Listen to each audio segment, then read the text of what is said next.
Hello, welcome everyone to this recording of last Thursday's culmination of the FLUTEFLIGHT online competition. This is the brainchild of my colleague Nicola Woodward, and we came up with this wonderful opportunity for flute players of all ages, and actually the range was between 8 and 73, to submit a 5-minute tape recording, and we received 85 recordings, which was amazing. And it's a beautiful and powerful thing to see so many flute players rise to the challenge of creating some wonderful music. So Thursday saw us present all the candidates who presented themselves with the opportunity to be heard live. Some couldn't make it, so we're playing the videos that they submitted for the competition. And it was a wonderful opportunity for us to discuss various aspects of performance, ranging from body language to rhythm, to working with silence and breathing. So I hope you enjoy this. And just so that it's easier to find various places, I will put the minute links below. And I would just like to add a couple of things. I'd like to apologize to Elisa and to Zofia from Malta and Poland that I didn't manage to press the record button at the beginning of the presentation. So we lost your live performances, but I'm adding these, your videos. My apologies. I was having to do a lot of stuff. Also, many thanks to Lizzie, Nicola's daughter, for creating this beautiful presentation of all the countries represented by our candidates. Take care. Bye. Hi, my name is Elisa Borg.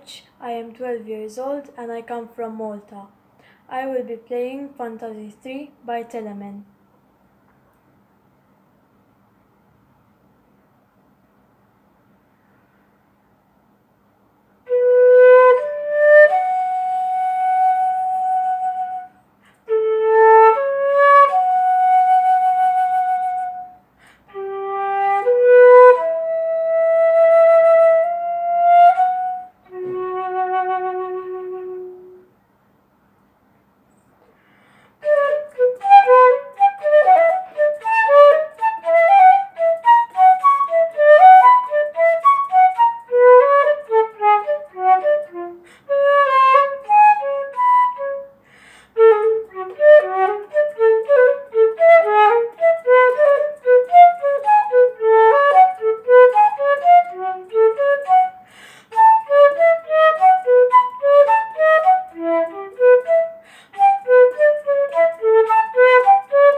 Jastrzemska. I'm 11 years old. Now I will play Slapstick Blues by Wilfred Aigner.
Even some more advanced people that we felt strayed from the pulse a little too often, I think it's fair to say. So it's really one to watch. Ask yourself a question. What's the difference between freedom and chaos?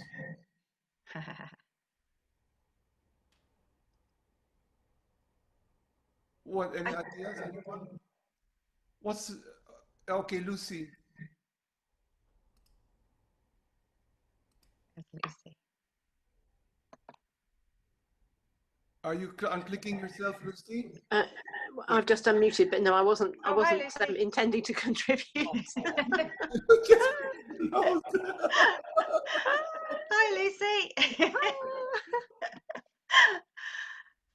I think a really good test is with any of these things. You need to be able to play these pieces really in rhythm, and then you're free to move around with it. I think very often we see something that's perhaps a difficult passage, but it's marked rubato, or it doesn't have to be. We know that the end result we won't be playing it in time, but it's a really good goal to make sure that you can, if you want to, pull it back into where you want it to be. So another question, what's the difference between rushing and speeding up?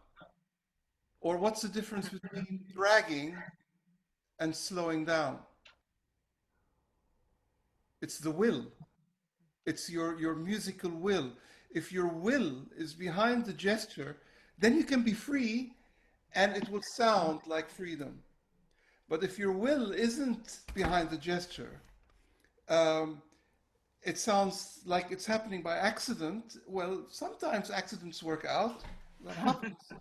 But it's more likely to be understood as having happened by accident. There's something quite missing behind the effort of the rhythm or whatever it is that we're trying to express. So I think a good analogy is the dog taking you for a walk, or are you taking the dog? You know, that lovely cartoon where you've all seen it, but I think you don't want to be taken for a walk by the dog. I think we probably need to move on with Sam and hear Daisy now. We've already managed to overshoot our time. We're not very good at keeping to time here. So Daisy, how are you feeling? You're muted? You got yeah. Congratulations. Congratulations. Are you about ready to play? Yeah. Yeah. Lovely. Okay. Well, over to Daisy. Daisy won the under 18 the under 18 section. Over to you, Daisy. Okay, so yeah, hi, I'm Daisy, and I'm going to be playing Danse to Chêvre. have you got your camera on? I think so. Yeah, I can see her. Okay. Can we see Daisy? Okay.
Well done, Daisy.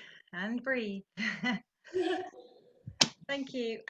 We'd also very much hoped that Liesl from Belgium was going to be able to play. Liesl was one of 2 runners-up in this category. Unfortunately, she's got her flute at the repairers at the moment. So are we okay to play the video with Sam? Yeah, just a second. Yeah. So Daisy played Danse de la Chèvre. My name is Liesl Vanoverberghe. I'm 16 years old and I'm from Belgium. I'm participating in category A and I will play Zootube, composed by Ian Clarke. Enjoy!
Thank you, Liesl. Hope you get your flute fixed very soon. Thank you. There was another runner-up, but we're going to put Maria Koryakina from Russia. We're going to put that one towards the end. So that was a joint runner-up, or highly commended, as we prefer to say. So we were going to have a bit of a chat. Well, we got any questions coming in meanwhile? Anybody else? Don't be shy with the questions if you want to. Bon appetit, Torsten. No, go ahead.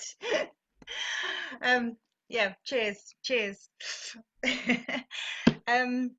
were going to also have a bit of an issue that came up a few times, was body language. So has anybody got anything to say about body language? How much did you think about your body language?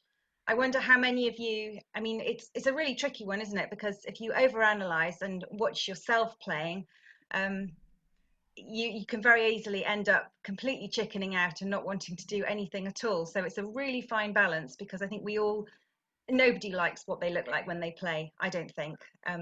So as I say, it's a balance. But I wonder how many people videoed themselves a good week in advance so that they had time to go, oh my goodness, I'm doing this or I'm doing that, or spot things that they really disliked. I know I certainly went through that process. Somebody's laughing. Yeah, I'm sure we all kind of can be familiar with that.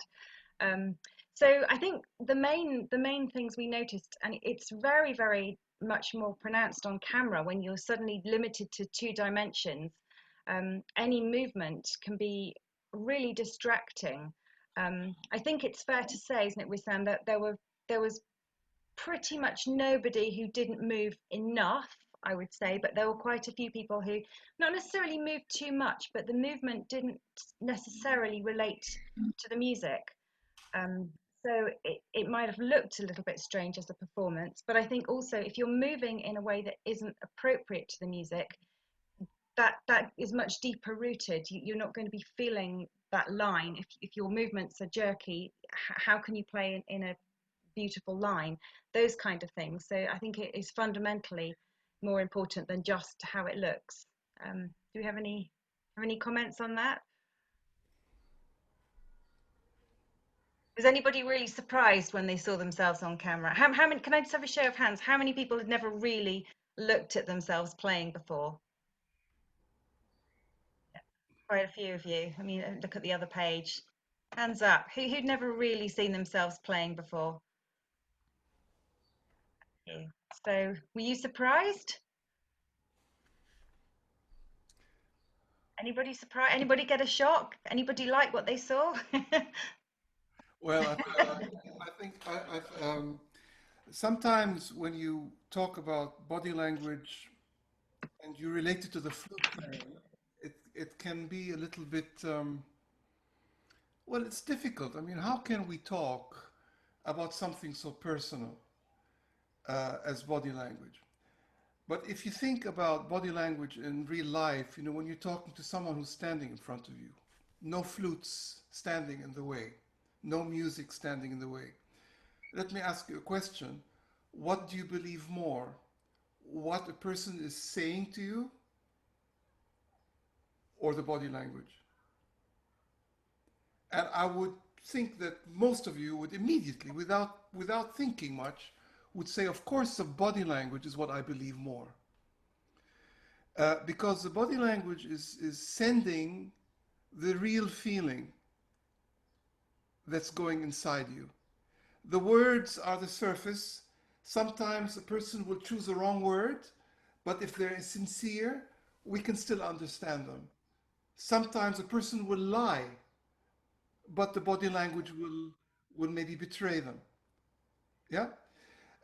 Also, there's the issue of discomfort. Of course, we can tell by the way the eyes are, about the way the body's turned, whether someone's feeling uncomfortable in a situation. So we cannot divorce the playing of our instrument, because playing is like talking. We're talking to people with our sounds. So very much like talking in real life, poor Justine keeps trying to come in. We're trying to talk through our instruments, and the reality is that our body language is sending 70%, 80% of the message. And I think we need to be really, really aware of that. Not in a manipulative way, but in a way that sincerely addresses what it is that we're trying to say from the inside of our being. So it's not a question of whether we move too much or too little. It's why are we moving? What's the aim of that? Now, on a technical level, playing the flute, I believe that at the point of entry into sound, it's not a great idea to be moving the elbows and the neck and the torso. It creates considerable havoc to the accuracy of the playing. So the moment of entry into sound, for me, is actually a still moment where you're joining silence into sound. And of course, we're at our most vulnerable when we're breathing. We run out of air, that creates a big movement. We take the gulp, and then the pressure of coming in creates another movement. Then we think of a beat, and that creates another movement. All that is playing out in front of our audience. And our audience is hearing that instead of the sound. Because that's how we communicate as people. Okay? So there is an internal reason why you move. And the more clear you are about every smallest connection with the moment is going to communicate itself. And just by being aware of it, you've already probably fixed it to a large extent. So I wouldn't want to encourage you consciously to move more or to move less, but to analyze in your deepest of hearts why you move, how it affects the music, how it affects your playing, and how it affects the people who are listening to you. Yeah, even the sorry, Nikki, even the expression of our eye says what we're saying. So if our eye is glazed, people know that we're not connected with the moment. What were you going to say, Nikki? I was going to say, I mean, I totally see what you're saying, and I think that's all brilliant. It's just that we often forget that while we're trying to play a piece, there are so many other barriers. You know, it's not easy to play the flute. So, you know, we're trying to be free and express whatever we want to express. But if we're technically hung up on things that are difficult, that's just a huge barrier to overcome. So it's really about picking pieces. If you want to really perform and get all these nuances right, you have to be absolutely comfortable that you can play your piece in 1,000 different ways, so that when the moment takes you, you are free to move and do exactly, you know, what your body is telling you. If you're bound by technical difficulties, then it's going to be really hard to break free. So don't pick something that's too difficult. Yeah, well, that's true. I think this is where practice comes into it. I wasn't about to say practice more, but I'm willing to bet you that whatever you are in your practice, you're going to be 20 times that in the concert, whatever it is. If you're happy in your practice, you're going to be 20 times happier. If you're uncomfortable in your practice, you're going to be 20 times more uncomfortable. Okay? So when we're practicing and a passage is difficult and we can kind of play it, but our body is like a stone, then we don't heal that in our practice, then we've got 20 times that to deal with when we're dealing with the moment in fear and kind of the anxiety of playing in public. It adds to the pressure. So we need to heal those moments in our practice. And practice is passage that's giving us difficulty, not enough so that we play it without a mistake, but enough so that we can play it without a mistake in a happy state, comfortable physically. I think, yeah, what you're saying is that you need to be able to play it 150% accurately, so that when the moment comes, you know, that's obviously going to reduce, or has the potential to reduce in a performance. I think it's really, really important that the last thing you practice before, especially the difficult passages, there's almost no point in practicing them up to speed, because the adrenaline of the performance will take that for you. For me, the most important thing to practice before I do a performance is the things that I know are dodgy. I need to play them at whatever speed I feel completely in control. Your brain is so much more aware and so much cleverer than you think. But if you've left it completely clean in your head, even if it's very slow, you stand far more chance of getting it right in the heat of the moment. So if you know, we've all done this, you have a tricky passage, you play it doesn't quite work, so you play it again, and then you start winding up, getting more and more stressed about it. It's really important that you just play these things slower and slower, so you're in total control, and then you just let go. So I think all of us, whoever we are, the temptation to play through is always going to be there. And I think the more you can home in on the tricky bits you know you're going to dread, the better. So just to be clear, body language includes tension. It includes how your finger moves. It includes how your lips move. It includes where you're looking, how you're looking, what you're feeling behind what you're looking at. Yeah? It's every physical manifestation of your thoughts and the music and your feelings. And if you learn to really love that whole aspect of connecting with yourself and the music and the instrument, I think that's how you access the kind of refinement of thought and refinement of physicality that other people call technique. But I don't like that word so much because it doesn't leave room for the sensuality of playing music, the beautiful feeling of playing music.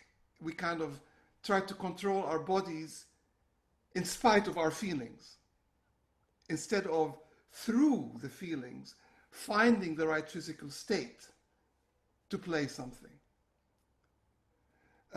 It's a fascinating subject. We're going to keep coming back to this. Any questions? Okay, can I suggest that if you have a question that's even unrelated to what we're talking about, jot it down, and at the end we'll leave some time for some free discussion. And if no one has any questions, then maybe we're all in agreement. And we can go home. Are you shaping up, Elisa? Are you sort of ready to go? Wonderful. Would you please give us the background that you gave in your video? You gave a lovely spoken introduction about your piece, and I think it'd be really nice if you wouldn't mind sharing that as well. Thank you. Yes.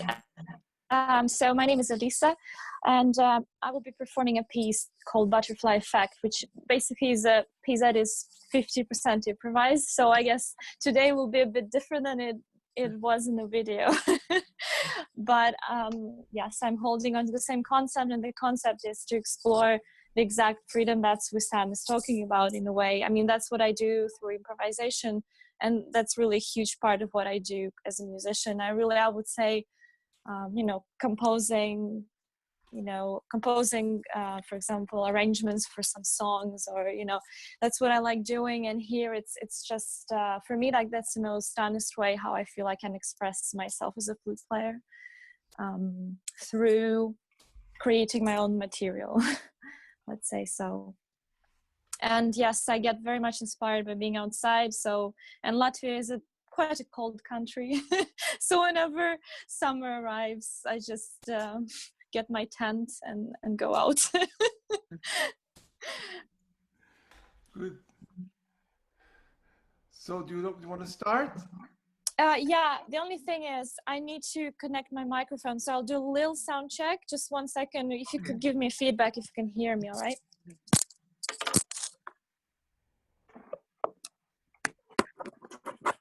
So just Can you hear me? Yeah, okay. Can you hear me? Yeah. Yeah. Yeah.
Thank you.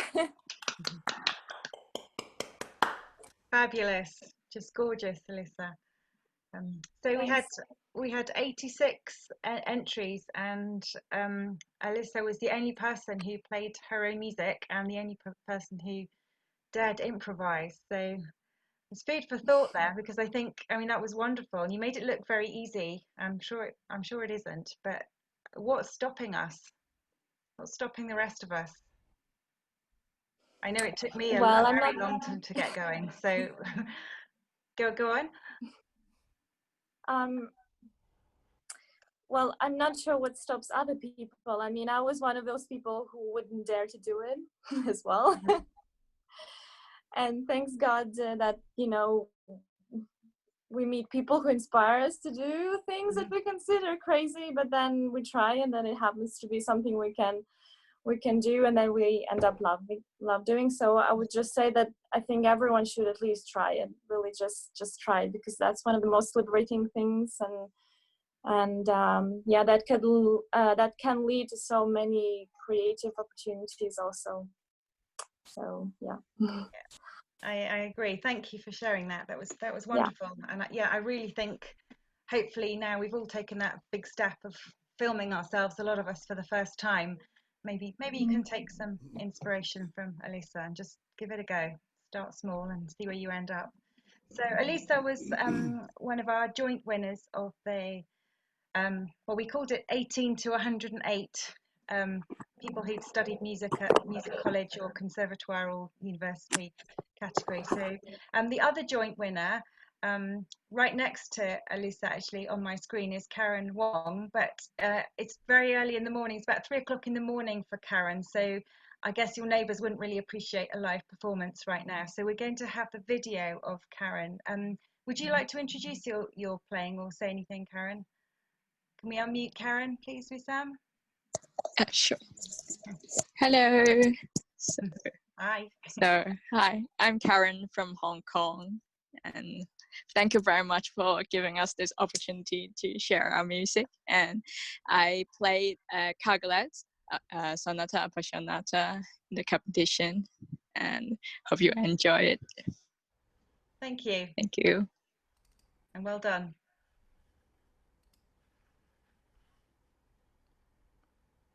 I hope things are okay in Hong Kong. Lots of love. Bye. Hello, this is Karen Wong from Hong Kong. I'm studying at the Guildhall School of Music and Drama. Today I'm going to play Karg-Elert Sonata Appassionata in F sharp minor. Hope you enjoy.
Thank you.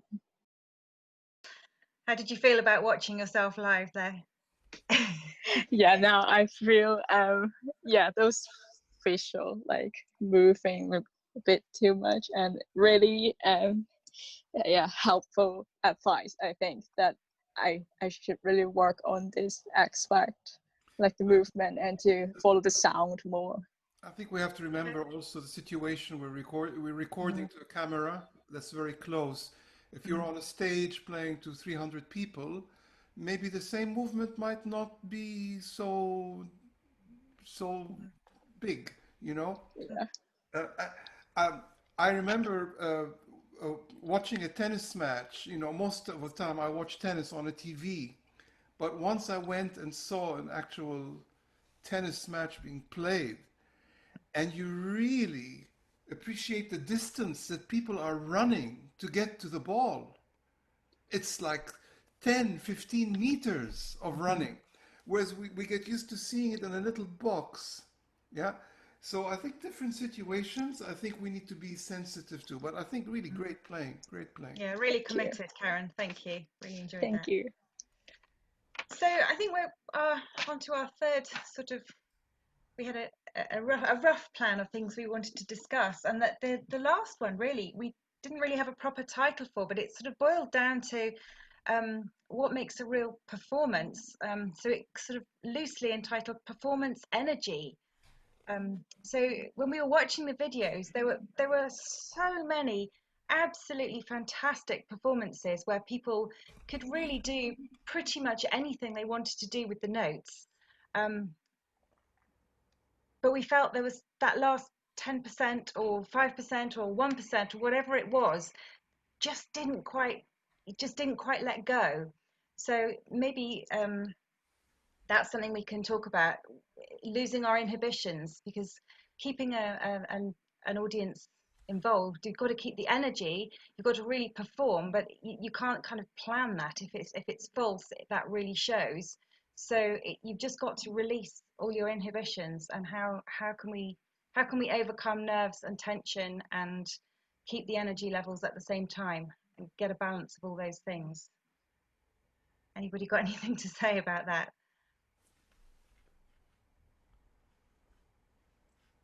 No, I know Wissam and I made several references to the danger of playing playing from memory.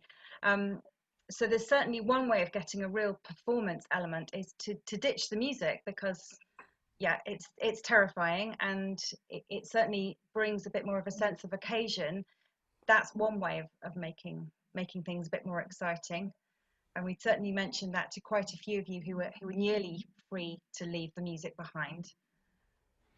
Has anyone got any comments about performance energy? How do you keep your audience involved the whole time? How do you give everything? To be fair, Nikki, when you record yourself and there's no actual audience there, you're fighting against a really kind of, you feel the walls are closing in on you. You've probably recorded yourself 5, 6, 7, 8, maybe 10 times. You start to get negative. You know, this is a very, very good training for recording, like in a studio, where you do need to perform the same thing many times before you get it right. And in the pursuit of no mistakes, a lot of the energy and the joy of the music does start to go away, and it's a really intense effort we need to make to pretend and imagine that people are listening to us and responding to us. In that sense, we're acting. But if you really feel the music, then it's not just putting on a show. It does come across, and again, you can see it in the body language. You can see it in the eyes when someone is switched on when they're playing, or just repeating it for the 10th time. Someone just coming in. Okay. So it's not just the playing though, the silences are places where we really often lose the energy. and some of you, I mean, Daisy earlier on, my goodness, Daisy, that was amazing. You kept us waiting for such a long time there. You really dared hold the silence, but the energy didn't go at all. I thought you did even better than you did on your video. Obviously, you know there are more people watching, but it's how do you capture that energy in silence? Maybe I'm asking you, Wissam, how do you do that? That's the Well, I think, you know, in silence is when actually you are feeling and thinking. That's when you're really feeling and thinking. When you're talking, you're not quite in touch with your feelings and your thinking. And if you think of all the sounds being born out of silence, I think it's a very powerful idea, especially, but not exclusively, especially when you're playing solo, because you are accompanied by silence when you're playing a solo. And to regard silence as like nothing is a big mistake. Yeah, and of course, related to that, if you start to listen to silence, that's how you start to learn to take time breathing. Though the issue of breathing is one of the big subjects that we all need to kind of come to terms with. We're all very obsessed with how low we breathe, whether we tighten our neck or not, but actually the issue of not only making time for the breath, but understanding that it's the intent of the breath needs to be present, then the breath, and then the phrase is born out of that. Every single time we breathe. And if those steps are missing, usually because we rush a breath, usually because we think that silence is emptiness and undesirable, that's when the problems start.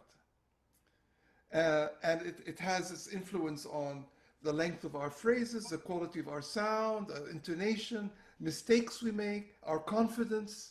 All that is wrapped into our timing and our listening to the silences that are the beginning of every single phrase. So, shut up. It's interesting, isn't it, though? I mean, keeping your mind focused is obviously when you're performing, you have to learn something, so you know it so unbelievably well. I mean, I find myself thinking about the strangest of unrelated things sometimes when I'm not really focused on the practicing. And I certainly used to think of all sorts of weird things when I was performing when I was younger. You sort of just go into autopilot, but it's finding a balance of staying absolutely in the zone, so really focused on what you're doing, and having a picture in your mind. I don't think there's any harm in deciding a particular emotion or being very clear about what you want to express at different points in a piece of music. So we've got some questions coming in. Now we had Justine wants to talk about memory. Should we save that, Wissam, until after the next performances, because I think that's quite a big topic. There was another question there. Sorry, who was that? Ed, I think. It's gone. The question's gone off my screen. Ed, can you unmute yourself, Ed? And can you just say that? Yeah.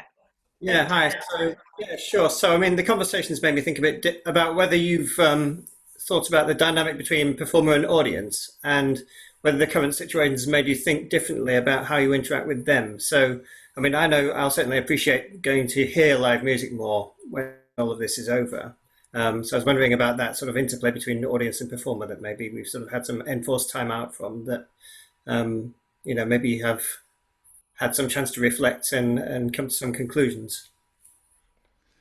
Well, conclusion is like a moving train, it's like you arrive at a conclusion and it suits the moment, and then the next moment comes and the last moment's conclusion is worthless.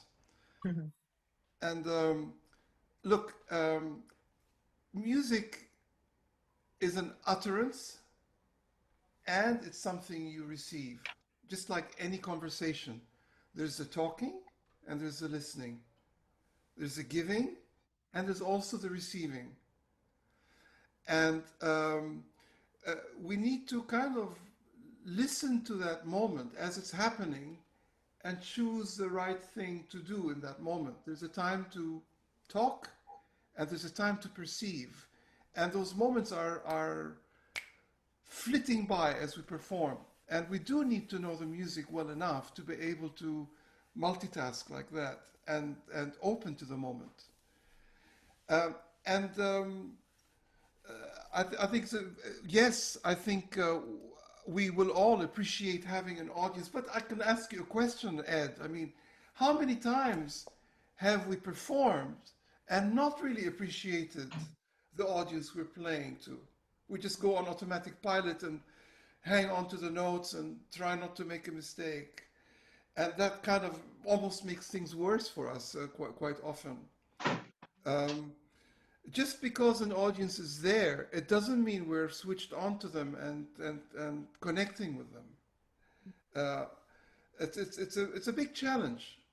Yeah, I don't know whether that there was any conclusion in that. But I think for me, Ed, I mean, we've just been living in this very 2D world for the last 3 or 4 months, and it's much harder to express anything, even technical things, dynamics, anything just gets so squashed when you're down to 2D, that I feel, as a performer myself, I've done a lot of analysing and obviously filming myself and cringing and the same as everyone else.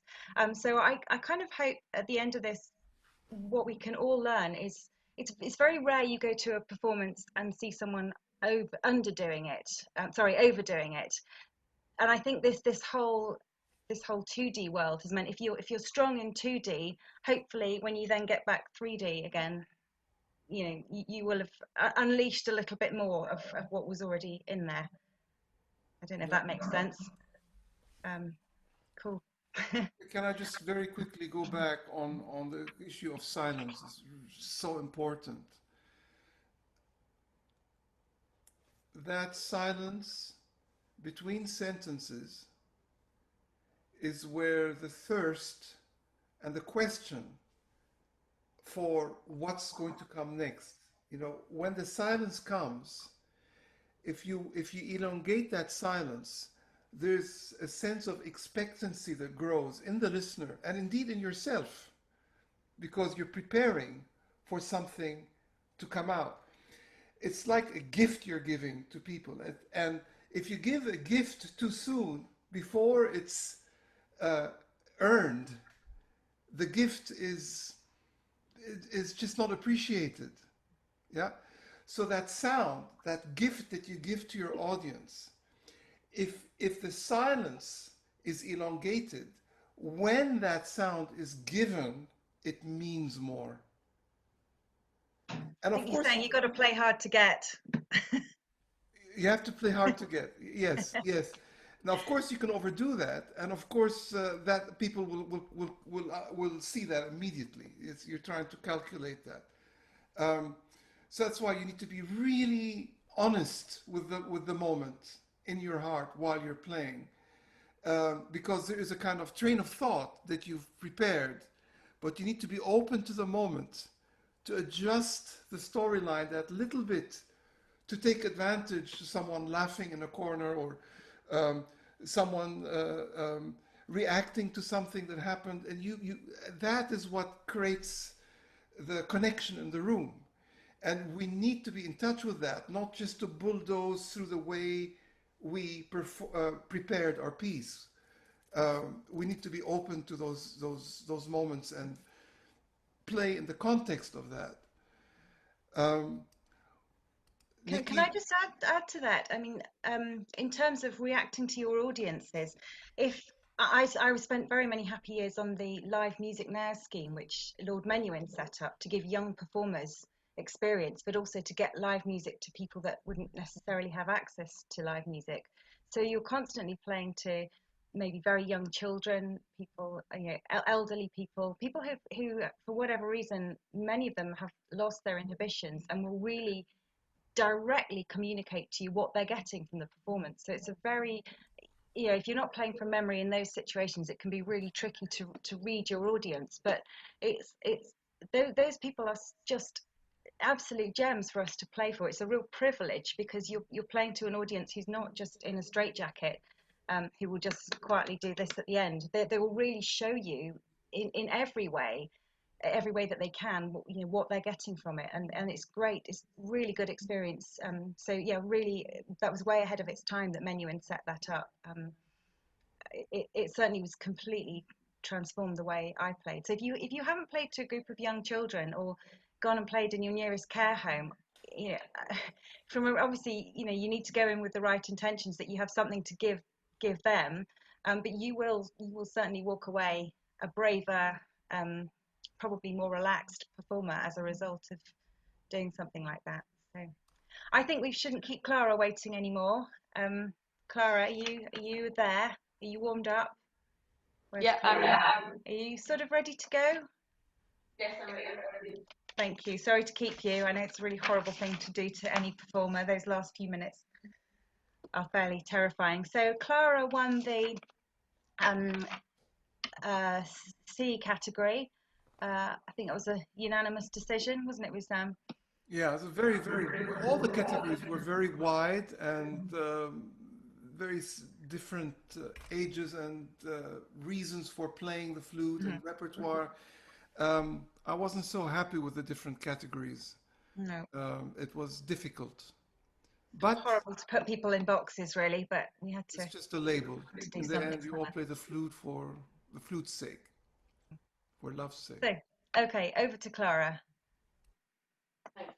I'm going to play 4 pieces from Paul Reade's Aspects of Landscape: Dawn, Birdsong, Conflict, and Celebration.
Thank you. Klara, thank you very much. That's Aspects of Landscape by Paul Reade. Yes. Yeah, wonderful, wonderful. I think we had it. Sorry to say we had a few issues with sound at the beginning. Not your fault, but Zoom doesn't really react to long high notes, so we might put your video up after again if that's okay. So you can have another listen. Thank you. So we've had a mixture of people who won and people who were highly commended. Some had the music and some didn't, which brings us on to memorizing. We had a question just now from, who was it? Justine. Was it Justine? I think so. I was wondering if Justine had managed to get on. Hope you're with us, Justine. Yes, I'm here. You're here, hooray, hooray. Lovely playing, thank you for yours. So, memorising, it's such a big topic. I think, if it's all right, I'll kick off on this one because I'd just like to share with you, I studied piano jointly with flute and was pretty serious about piano right the way through, got into the Royal College of Music on the piano as well. I always noticed playing the piano I could memorize something really easily. It could be 15 pages of Chopin ballad, whatever it was. I never had to work at memorizing. And I've realized for me it's the fact that with the piano there is so much to read. I'm not a good reader. There's so much to read. I can't possibly actually read it. I work it out in the beginning, and right from the very start, because I can't digest what I'm seeing, my muscle memory is kicking off and I'm playing from memory almost from the start. Whereas when you play the flute, the possibilities and the combinations of fingerings are so much more, there's so few variations compared with all the complex patterns that you would have to do on a piano. And it's comparatively very easy to read, so you do.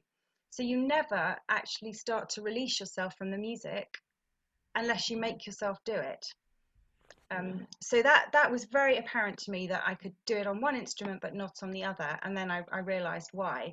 So I think just to start the ball rolling with the memorizing thing, it's really about how you start. If you want to play something from memory and you're learning it new, you need to start, or it's a big help if you start right from the beginning. The first couple of bars, you play them, you look at the music, you play them not looking at the music, and you just get used to being free in the tiniest increments if you need to.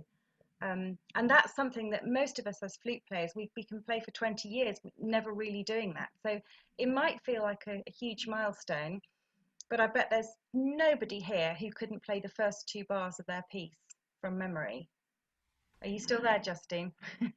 Yeah. Justine. So if you can play 2 bars, I know this is going to sound really annoying, but if you can play 2 bars and you really want to, you can play the whole line. You can play the first line. You can play the first line. What's stopping you playing 2 lines? It's just a really gradual process. Obviously, performing from memory is a completely different thing altogether because that takes another step of courage. But if you get used to, it's like the children that learn Suzuki without music, they're just not, that they don't think about it right from the start. So it's really the problem for us older people, let's say, it goes right back to the way you started learning in the first place. So if you're young, you are at a huge advantage, but that's not to say game's over. Game is never over. So yeah, that will be your starting point. Has anyone got anything to add to that? Justine, do you have anything to ask specifically or say? No, only that it's quite funny what Nikki says about the piano, because I really didn't get very far on piano. I went into Royal College on a high level of flute and a very basic of piano, but I can still remember some of my grade 5 piano pieces all these years on. And I feel that it's something to do with looking at my fingers, and I find that's the thing that I find to be such a barrier with memorization on the flute, is that I have nothing to look at. I feel like that maybe the music is like a comfort blanket between me and having nothing there. Whereas if I'm at the piano, I mean, I don't play the piano anymore really, but I could probably sit down and play you 2 bars or even a line of grade 5 piano piece that I did about 40 years ago. But on the flute, I found it amazingly difficult. Yeah. I think it is much harder fundamentally for the reasons I've just explained. I really, I think, you know, that if you think how many combinations of intervals there are on the flute, I mean, we generally, if you're making a jump, it's not very often that we jump even more than an octave. So whatever note you're playing, there's only like, I don't know, my maths isn't very good, but how many combinations, if we're not jumping more than an octave either way, do you see what I'm saying? Whereas the piano, because everything is so, you know, you can be making any shape, you're jumping any distance, and you can't read everything. I really think that's what it boils down to. It's just too easy to play the flute. I think that's kind of what I'm saying. Yeah, I really think if you maybe you need to find a focal point. Well, I think I'm sure we all go on. You're both describing the tactile connection with the keyboard on the piano, and jumping and finding the note. It's a physical thing that is on the outside of the body, and you need to be looking. So that's from the beginning, diverting your eye to connect in a tactile way with what you're doing. But there are all kinds of tactile feelings that are happening when we're playing, the way we breathe, the way our finger moves on the key, the tension or release in our fingers, what the lips are doing, how you're feeling to produce a certain note. All those are also tactile. Although you can't see them, you can feel them. And I think the big elephant in the room with memory is not memory itself. It's the fear of making a mistake. So when we start to discuss the issue of how to memorize, it's very important to acknowledge that the whole issue is about fear more than memory. I think that's when you've got to the performance. You have to basically be able to memorize something. You've got to be able to learn that in your own home. What you're talking about, Wissam, is for me is the next step to actually dare do that, because many of us can memorize at home, and then when it comes to a performance, that is a whole different level. Fear on a small scale in the practice room with regard to making a mistake. If you practice any kind of run through and you put pressure yourself, like this is it, I'm like a concert and I'm not going to stop, immediately the anxiety levels start to go up, the tension levels start to go up. So there is fear associated with making mistakes. I'll give you another analogy. The first time a child learns to stand up, when is that? It can be after 10 months, it can be after 15 months. A child already has the muscles to stand up, but it doesn't believe that it can. So it doesn't. Until something catches the child's eye, maybe a chocolate on a shelf that it really wants. And suddenly the child forgets to be afraid. So the want becomes more real than the fear. And that's when you win the battle with fear. And that's what we're doing with the memorizing. We're playing a game with our ability to overcome fear. And once we overcome that fear, we become more confident people, because we know that fear can't destroy us anymore. It can make us make a mistake, but it can't destroy us. And when we turn that corner, as people, our self-esteem grows. And you tell me that doesn't affect the breathing. Tell me it doesn't affect the sound and the way we communicate. Of course it does. So what we're doing with memory is we're raising the bar. We're practicing how to deal with the discomfort of not quite knowing what's coming, and overcoming that with our concentration, our love of the moment, our passion in the music takes over, and suddenly the anxiety of performance is no longer in the room. And what's amazing to me is that feelings can't lie. You can't say, I feel good, but. You can't say, I feel shit, but. No, you either feel shit or you feel good. And that's the feeling you have in the moment. And if you train yourself to connect with those feelings and concentrate on the moment, by the fact that if you don't have a safety net of the music in front of you, that's gone, it forces you to concentrate more. So you're less likely to become self-conscious while you're performing. You're less likely to be nervous when you're performing because you're concentrating more on what's coming next. And that becomes second nature with time. I'd just like to add to that. You're saying about concentrating on what's coming next. I still, all you young players who are aspiring to go out and be professional performers, I cannot again recommend enough these sort of playing in a community. I think for me a really key moment to all this was I was in a hospice playing to this woman, and I was nervous and thinking about myself, and as you do, it's very easy to get self-obsessed, but I'm suddenly faced with a situation where it was very real that this was probably going to be this woman's last experience of live music, and I suddenly had this thing, how dare I be thinking about me, and as soon as you stop thinking about yourself in this, and it's what am I trying to give. And this is to obviously that was a pretty extreme case, but any audience, anyone who's bothered to show up and listen to you, they're not interested in how you feel. It's about what can you give them. As soon as you take the emphasis away from yourself and think about what can I give, that's a huge release. That you've just described what confidence is.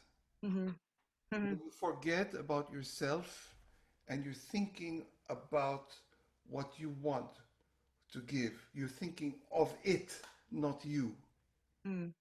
And people who are constantly looking and judging ourselves all the time, that's when you're in the zone of that's how I would describe that as an unconfident person. So a confident person is someone who's given himself to his dream. He's forgotten about himself. He's living his dream. And the dream, of course, is the moment, or the note, or the, and when you're in that zone, you have no room to think about whether you're failing or succeeding. You're just flying with the moment. And this is what we need to practice. Not just being. Go on. Sorry, Wissam. That's it. I'm talking too much. I was just going to say. Okay, so that's the kind of the end game. In order to get to that state, we do have to be practical. We do have to put in some work. So going back to what we were saying earlier, Justine, about playing one bar. I've just picked up a new piece. In fact, somebody played a piece by Beef Tink. I can't remember who played Beef Tink.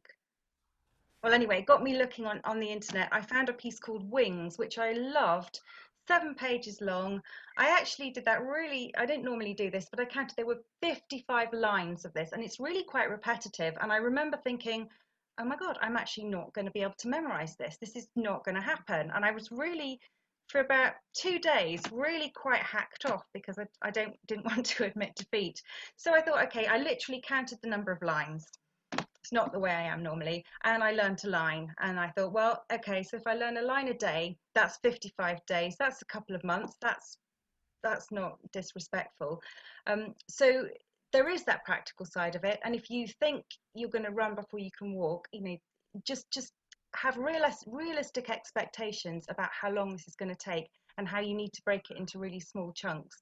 And then another thing that really helps me with memorizing is those tricky corners where you play a phrase, and then somewhere in the music it will go off to branch A, and then it comes back and you play branch B. And I'm sure any of you who have memorized anything, it's so easy to get yourself going in a circle. Do you know what? Does that make sense? Anyone can identify with that when you just get in a loop. So it's really important to. I've got the strangest things marked on my scores. Literally, it looks like A, B, and C or whatever. So it's very clear in my head where the sections are in the early process of memorizing something. So you're absolutely foolproof. And then I also will pick up 3 or 4 points as a sort of safety net. I know I can just start there. If I've completely stuffed up, I know I can pick it up from there and sort of save the situation. It almost never comes to that, but if you know you've got those anchor points, so you know how the B section of a piece of music starts, almost mathematically, that's your safety net, because until you've got the safety net, you've got everything really working. That's when you can really let go. I hope that helps. Yeah, thank you very much. So yeah, go for it. It's never too late. How are we doing? We've got several more videos that we would like to leave up. We're also planning to, hopefully this is all recording, so we will send you out, or I'll email you tomorrow with a YouTube link for this performance. There's a couple of things I would like to say. A huge thank you to Jonathan Mile while I'm at it, who's helped out with the prizes, and also Rockhampton Folk Festival. That's a small festival that I run, and we've got a little bit of a fund for doing nice things with. So there's a bit of prize money come from there as well. So just didn't want to forget that. So yeah, big thanks to Jonathan. And if you haven't used Jonathan's shop, his mail order service, wherever you are in the world, is pretty much second to none. You'll get what you want, the right piece of music, unlike certain other places you can buy music from that begin with A and don't pay their taxes. So yes, please look him up. So do we have any more questions? I think we should press on with the 3 performances and then leave the questions for afterwards. Mm-hmm. Okay. That way you can think about your questions and then we can deal with them. So, hang on, we've got 2 more live performances with them. Sorry, it's 2 more live people first. But let's not go there. So we've got Yana. Are you still there? Should be. She came on. Yes. Yes. So sorry if it's gone on. I hope you're not really turning into a bag of nerves. We're always waiting. So we had 2 winners. Hello. Hi. We had 2 winners and 3 highly commended in this. This was a huge group, 39 players of the most ridiculous standard, and it was really just so hard to choose.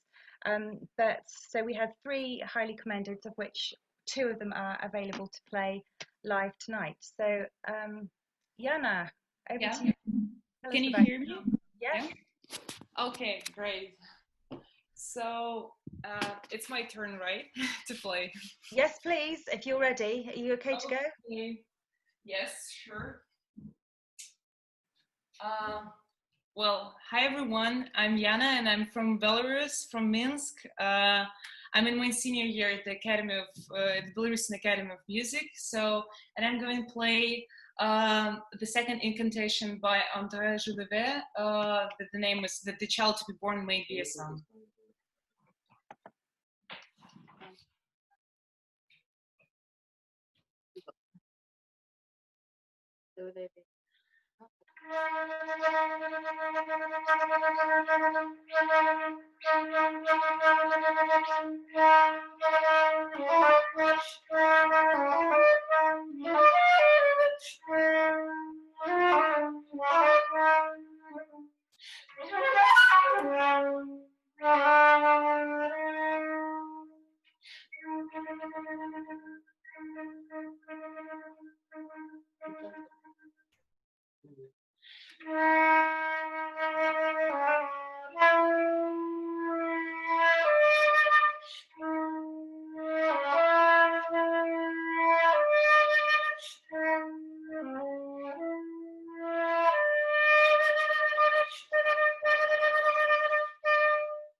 Thank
you.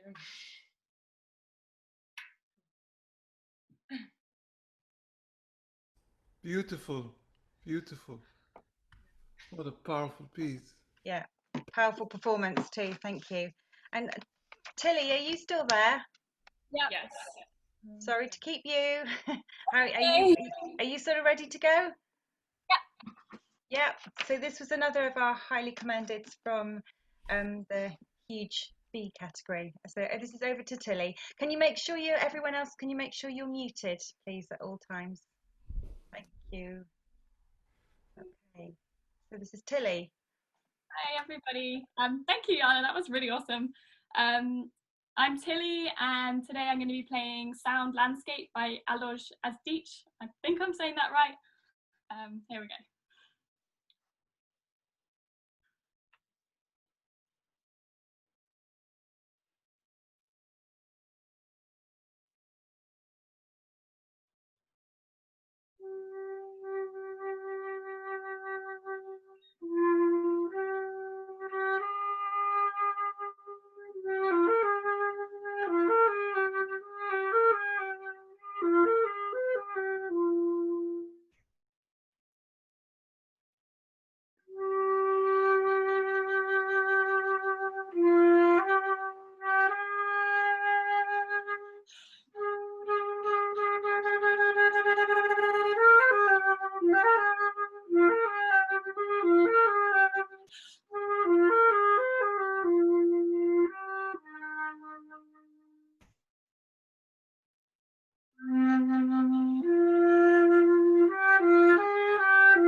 you. Great.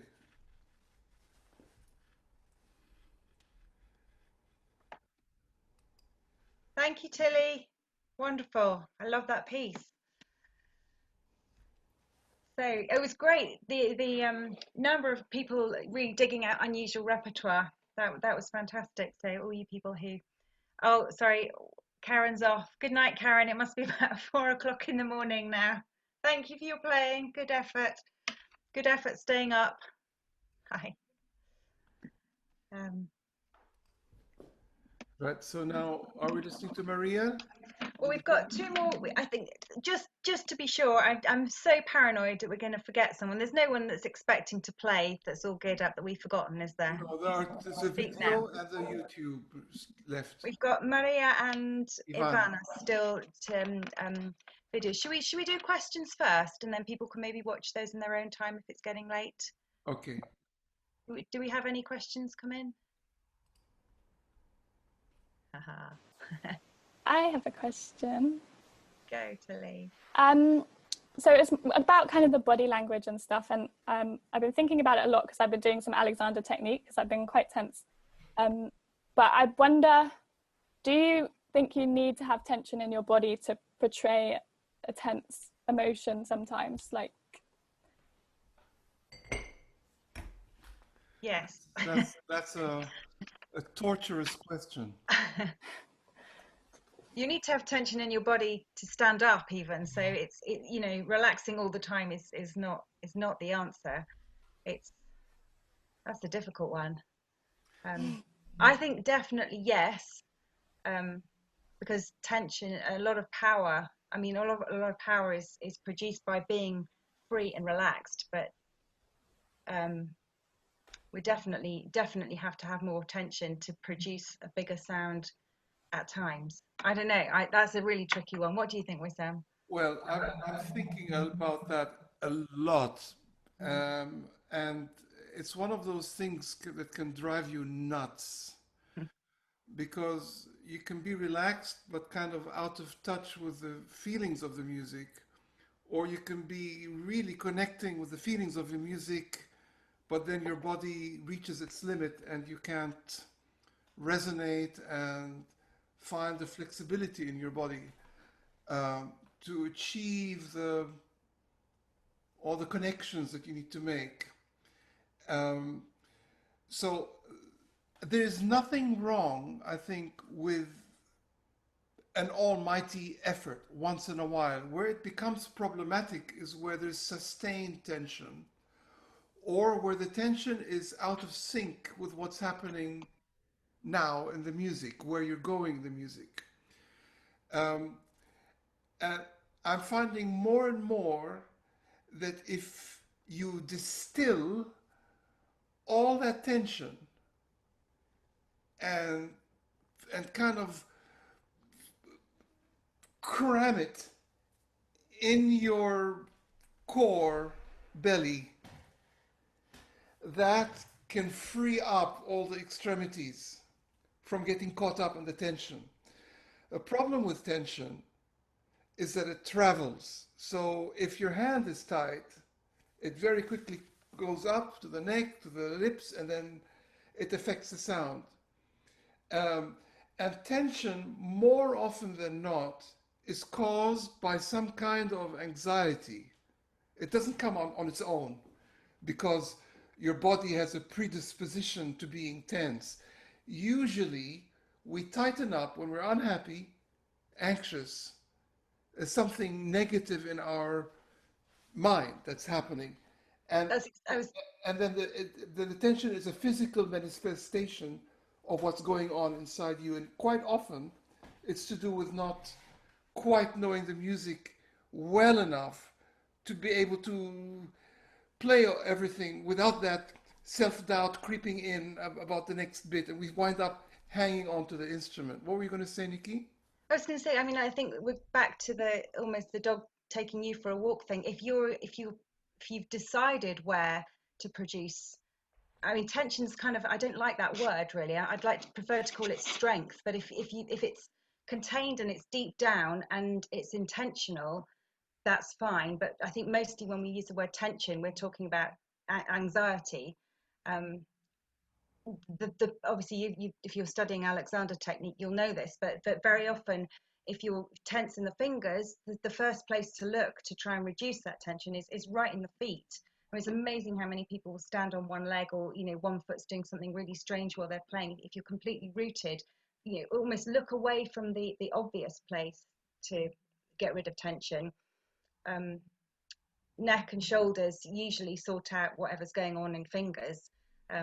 But yeah, I think it's about power and deciding when to use it rather than being slave to tension. So what do you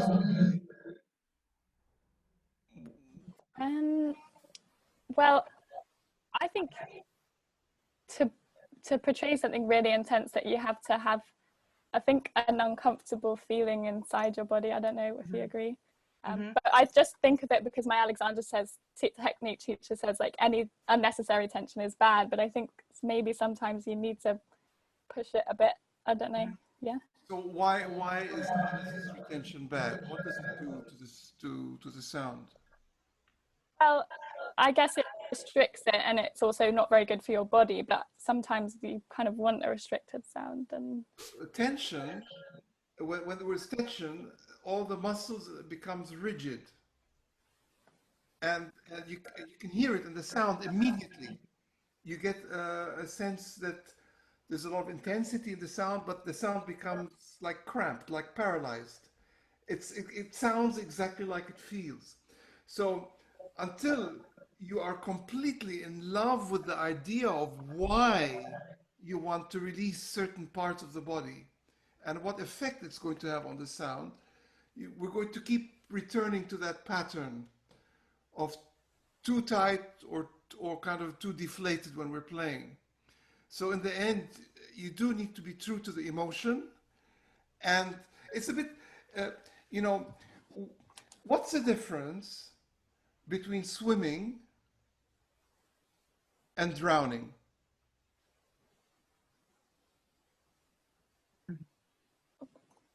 You're both swimming and drowning. You're both in the water, aren't you? You're immersed in water. But what's the difference?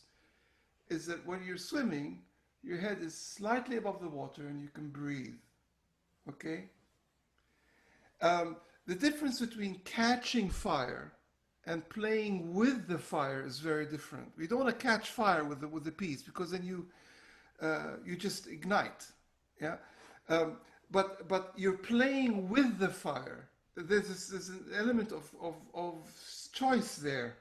Yeah. It's all about control in the best sense of the word, isn't it? So you need to somehow trust your emotions to kind of lead you right into the heart of the music, where you're pumping and flowing and living the music, but you keep your eye just ever so slightly above the water, and you keep an overview ever so slightly, so you don't drown in the music.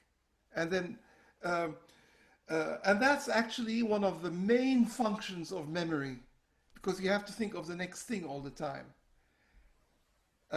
So it gives you a structure and a kind of overview of where you're going, and helps you kind of maintain your balance while you're playing, your grounding, like Nikki would say, your rootedness. And the fact that you're conscious of this and asking yourself the question means that you're on the right track. Probably most of the way there. Yeah. If you weren't thinking about these things, I would worry more. See what I mean? Yeah, thank you. You have any more questions? You're still there. Doesn't look like it. So let's go on to Maria. I'll play the video of Maria's. Yeah? Yeah, so we had two. Maria she's 18, so she was highly commended in the under 18 and under class. And she's from Russia. I don't think she introduces her piece. So. It is the Honegger. Plays the Honegger. No, she plays Karg-Elert. Does she? Yeah, and I don't think she introduces it. So I think I'll say it just in case. This is Maria Koryakina, and she's from Russia, and I'm pretty sure she plays Karg-Elert. She might enlighten us. Let's see. I have to do something, otherwise you won't hear it. Sorry, I've got to go back. Okay, where are we? Koryakina. Oh, shite. Be patient with me, downloads. There's a reason why I'm not co-hosting this meeting, because Wissam gave me a very good tip the other day when I was going completely nuts trying to attach all the certificates and things, and that was think before you click. Right, I found it again. We're here.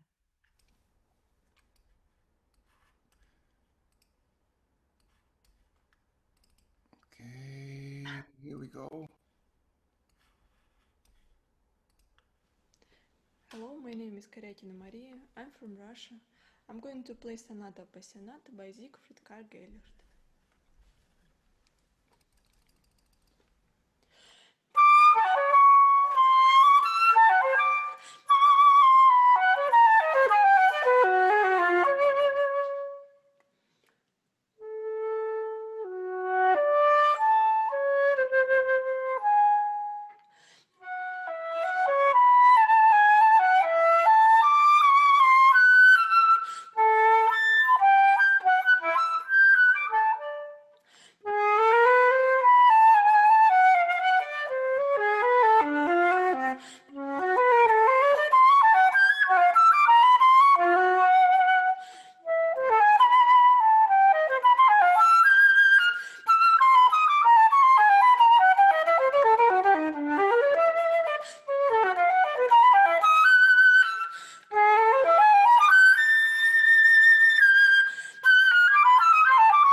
Karetina Maria. I'm from Russia.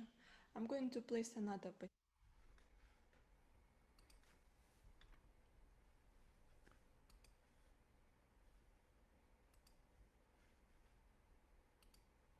It was rather, wasn't it? Sorry? So just responding to Justine, it was fabulous, wasn't it? 18, very impressive. So I'm sorry you couldn't be with us, Maria. I think we've got time issues there as well. It's stupid o'clock in the morning where Maria is. So we've got one more video to play. Any more questions in the meantime? Should we crack on then? Crack on. Yeah. So Ivana introduces herself and everything. So.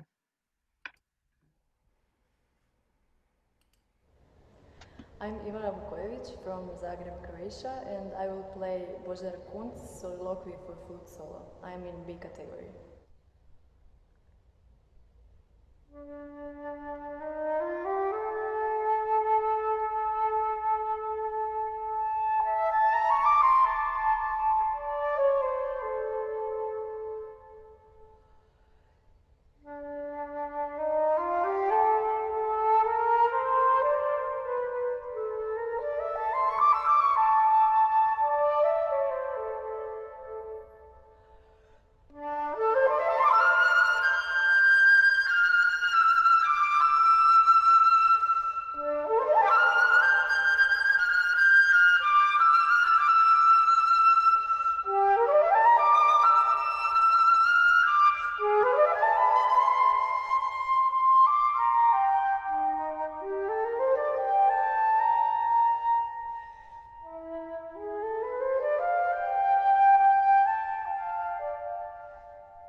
I'm Ivana Vukojevic.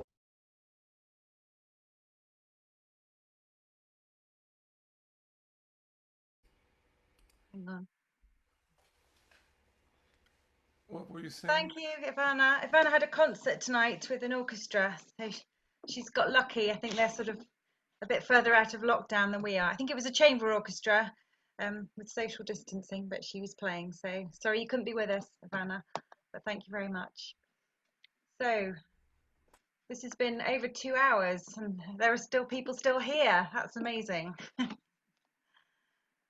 So I think it's probably time to wind up. We've got any more questions before we say our goodbyes? No. Okay, well, can I just say a huge thank you to all of you for being here and being brave enough to enter a video, because that clearly wasn't, well, I didn't think that was an easy task at all. It was brilliant. I loved hearing all of you. It's been really good discussing everything. I feel like we've made a lot of new friends, and yeah, thank you. Really high standard too. And what was it, 27 countries or something crazy. So this lockdown, this particularly has been one of the most positive things for me about lockdown. So I'll hand over to Wissam in just a minute, but just before we do that, please do, I'm going to say this now because he won't blow his own trumpet, but Wissam is posting Telemann fantasies fairly regularly and is doing lots of masterclasses and workshops online over the summer. So if you're missing your summer courses, do check it out. So over to Wissam. Thank you and good night from me. Very quick. We need to. Do we send this out on YouTube? Once. But I didn't press record until after the two little ones were playing. I remember. Maybe we can attach them. I say we. Maybe you can attach them, and the rest of it's recorded. So hopefully it will be up on YouTube, and I'll email you in a couple of days, hopefully, and send you a link in case you want to watch any of this again. Hopefully a link to some of those videos in case you want to have another look. So look out for an email, I think is probably the best bet. Lots of love to everyone. Keep practicing. And as Ed was saying, let's hope that we can play to live people again soon. So. Right. Okay. Thank you. Good night, all. Good night. Bye. Oh, can I just take a photo? Hang on. Stay there. Stay there. Stay there. Stay. Don't go away.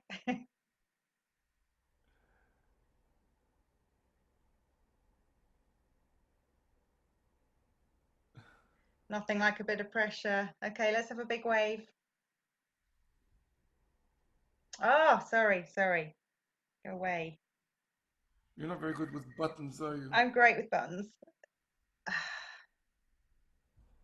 Finally, I'm usually okay with the camera. Oh, can't find it. This is ridiculous. Ta-da! Got you. Smile, you're still there. We could maybe take a screenshot from one. That is way too hard. Okay. All right. Lots of love. Okay. Good night, all. Thank you. Bye.